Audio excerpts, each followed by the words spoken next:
हर दिन की तरह हम लेकर आ गए हैं आपके लिए देश भर की सबसे बड़ी खबरें। दोस्तों, देश में महामारी ने बुरा हाल किया हुआ है।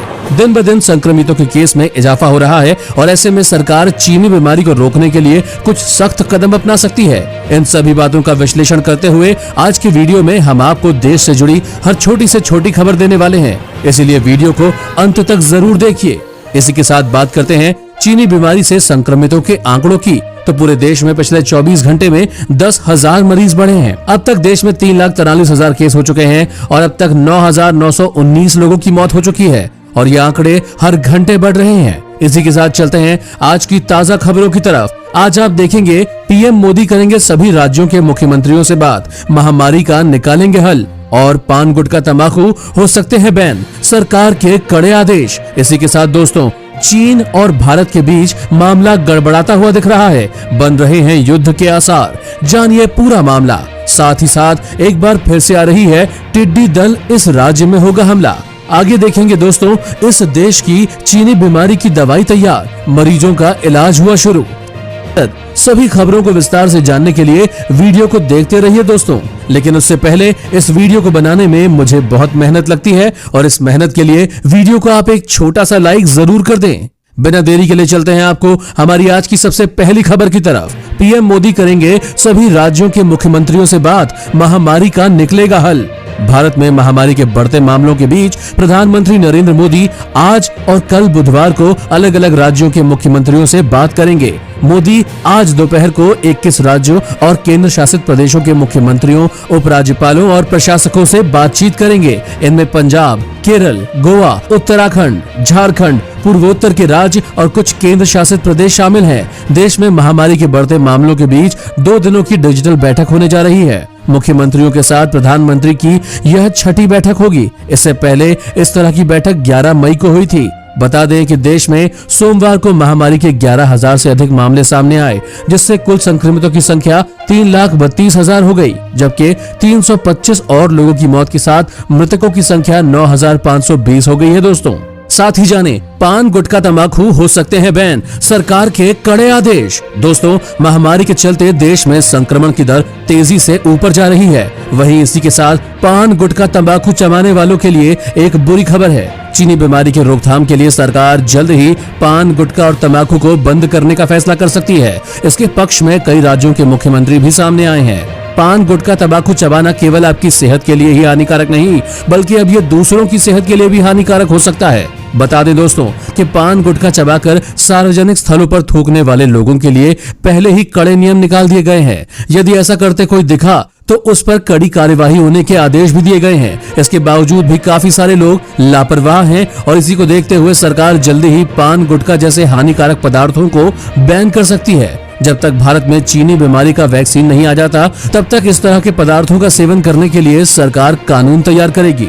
इसी के साथ दोस्तों, इस चैनल पर हम आपको देश और दुनिया भर की सबसे बड़ी खबरें सबसे पहले बताते हैं। अगर आपको भी दुनिया भर की खबर सबसे पहले चाहिए तो इस चैनल को बिना भूले नीचे दिए लाल बटन को दबाकर सब्सक्राइब जरूर कर दें और बेल आइकन को भी प्रेस कर दें। अब जानते हैं आज की बड़ी और चौंका देने वाली खबर। सीमा पर भारत और चीन के बीच हुई भीषण टक्कर, दोनों ओर के कई सैनिक शहीद।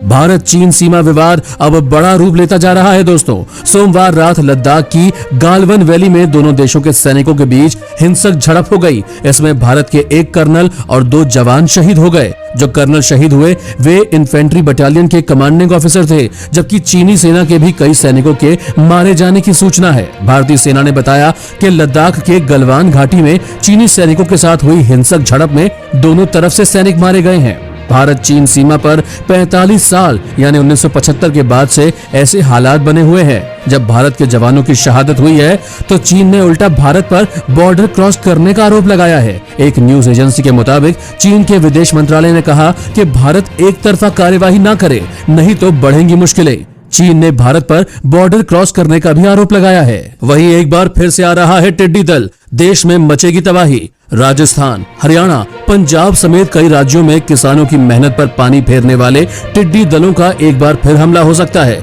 केंद्र सरकार की ओर से मंगलवार को इस संबंध में चेतावनी जारी की गई है। केंद्र सरकार के अनुसार आगे आने वाले कुछ दिनों में अफ्रीकन देशों से टिड्डी दलों की देश में घुसपैठ हो सकती है और इससे खरीफ फसलों को भारी नुकसान भी उठाना पड़ सकता है। ऐसे में टिड्डी दलों के हमले को नाकाम करने के लिए 25 ड्रोन और 60 वाहन चालित कीटनाशक छिड़काव मशीनें आज शुरू। दोस्तों, रूस अगले हफ्ते चीनी बीमारी के खिलाफ अपनी पहली अप्रूव्ड दवा को शुरू कर देगा। बताया गया है कि दवा सबसे पहले रूस के ही अस्पतालों को दी जाएगी। एक न्यूज एजेंसी के मुताबिक रूसी अस्पताल इस एंटीवायरल ड्रग एविफेविर को पहले चरण में 11 जून से मरीजों को देना शुरू करेंगे। रूस के RDIF वेल्थ फंड के प्रमुख ने बताया कि जिस कंपनी ने इस दवा को बनाया है वह हर महीने 60,000 लोगों के इलाज लायक दवा का उत्पादन करेगी। हालांकि इस दवा का परीक्षण अभी बहुत कम किया गया है। रूस ने इस दवा को कारगर बताया और कहा कि 10 से ज्यादा देशों ने इससे इस दवा की मांग की है। रूस में संक्रमण के मामले 5 लाख से ज्यादा हो गए हैं। यहाँ 24 घंटे में 8,779 नए मामले सामने आए हैं और गौरतलब है कि दुनिया में अब तक चीनी बीमारी की कोई वैक्सीन नहीं है और रूस की ये दवा बाकी देशों के लिए उम्मीद की एक किरण बनी है। इसी के साथ दोस्तों, दिल्ली सरकार से मिलेगी इन लोगों को 1 लाख की मदद।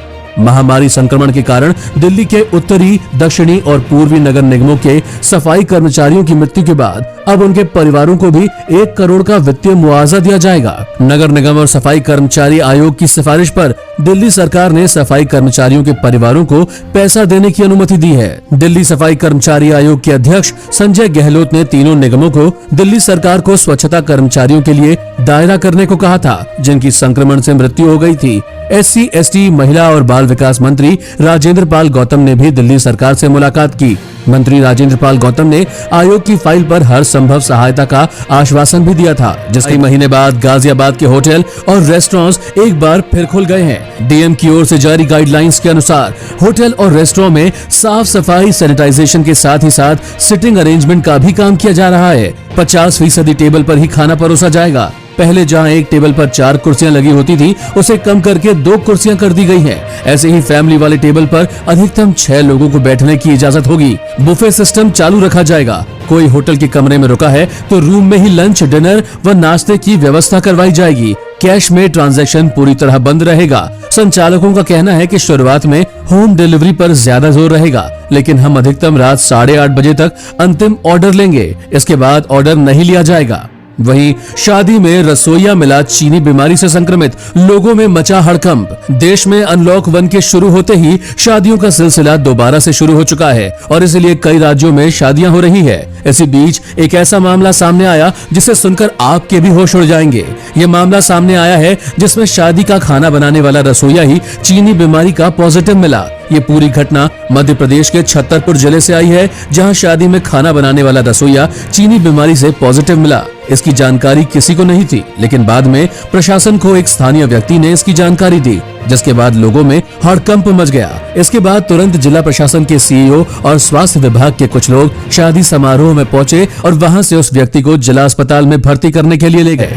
आगे देखेंगे दोस्तों, दिल्ली में दोबारा लॉकडाउन लगेगा या नहीं, आया CM केजरीवाल का बयान। फिलहाल देश में भ्रष्टाचार, 3 लाख रुपए देकर मिली फर्जी टीचर की जॉब। कस्तूरबा गांधी बालिका आवासीय विद्यालय बिजौली ब्लॉक में अनामिका शुक्ला के दस्तावेजों पर जॉब करने वाली बबली को अलीगढ़ पुलिस ने देर रात हिरासत में लिया। वह कानपुर देहात के रसूलाबाद की निवासी है और 6 जून से घर पर ताला लगाकर वो फरार थी। बबली की तलाश में 3 दिन से अलीगढ़ पुलिस कानपुर और औरैया में डेरा डाले हुए थी। पुलिस ने बताया कि फर्जी टीचर की जॉब के नाम पर लड़कियों से 3-3 लाख रुपए की घूस ली जा रही थी।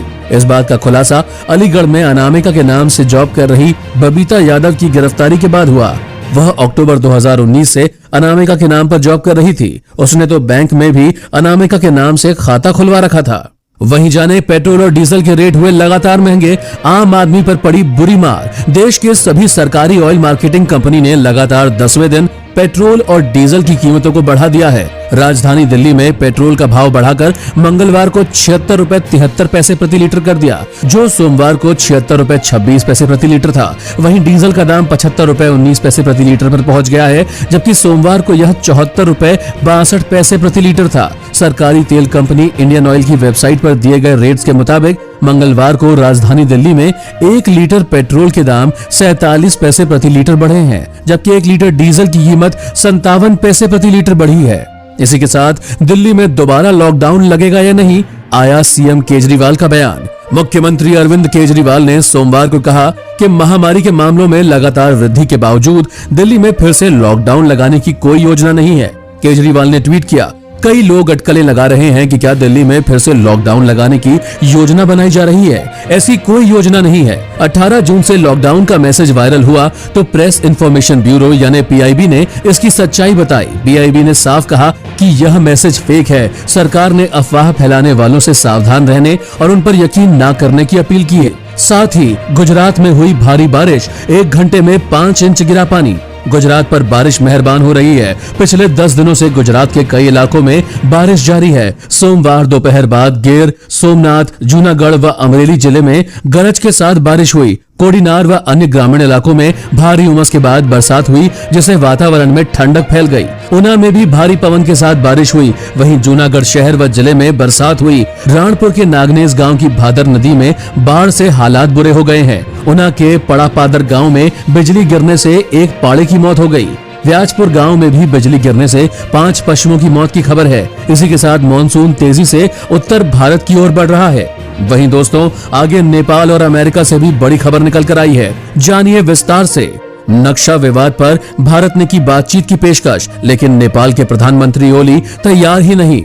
आधिकारिक सूत्रों ने यह जानकारी दी है कि ओली सरकार द्वारा नया नक्शा जारी करना भारत के साथ सीमा विवाद का राजनीतिकरण करने का प्रयास था और यह दर्शाता है कि नेपाल दशकों पुराने इस मुद्दे को बातचीत के जरिए हल करने को लेकर गंभीर नहीं है। नेपाल ने पिछले महीने देश का एक नया राजनीतिक नक्शा जारी किया था, जिसमें लिपुलेख, कालापानी और लिम्पियाधुरा के विवादित क्षेत्र को दर्शाया गया है, जिन्हें भारत अपना इलाका बताता रहा है। ओली के नेतृत्व वाली कम्युनिस्ट सरकार ने शनिवार को इस नए नक्शे को संसद के निचले सदन में प्रसारित किया था, जबकि भारत ने कड़े शब्दों में स्पष्ट कर दिया था कि इस तरह के बढ़ा चढ़ाकर पेश किए गए क्षेत्रीय दावे स्वीकार करने योग्य नहीं है। वहीं ट्रंप का चीन पर हमला, कहा कैसे करें भरोसा। चीन के साथ बढ़ते तनाव के बीच अमेरिकी राष्ट्रपति डोनाल्ड ट्रंप ने एक बार फिर चीन को घेरते हुए उस पर वादा न निभाने का बड़ा आरोप लगाया है। अमेरिकी राष्ट्रपति ने कहा कि चीन पर कभी भरोसा नहीं किया जा सकता, क्योंकि वहां की सरकार हमेशा अपने वादों को तोड़ती रही है। ट्रंप ने कहा कि चीन ने सिर्फ अमेरिका के साथ ही ये नहीं किया, बल्कि उसने दुनिया के तमाम अन्य देशों के साथ यही रवैया अपनाया हुआ है। इसी के साथ दोस्तों, आज की खबरों का सिलसिला यही खत्म करते हैं और कल फिर हाजिर होंगे आपके लिए देश भर की बड़ी खबरों के साथ। जाते जाते आप बस इतना बताते जाएं कि आपके हिसाब से कब तक चीनी बीमारी देश से खत्म हो जाएगी। अपना जवाब हमें कमेंट करके जरूर बताएं दोस्तों। धन्यवाद। और हाँ, अगर आप ऐसे ही न्यूज हर रोज अपने मोबाइल फोन पर देखना चाहते हैं तो बिना भूले हमारे चैनल को नीचे दिए लाल बटन को दबाकर सब्सक्राइब जरूर कर दें और साथ ही बेल आइकन को भी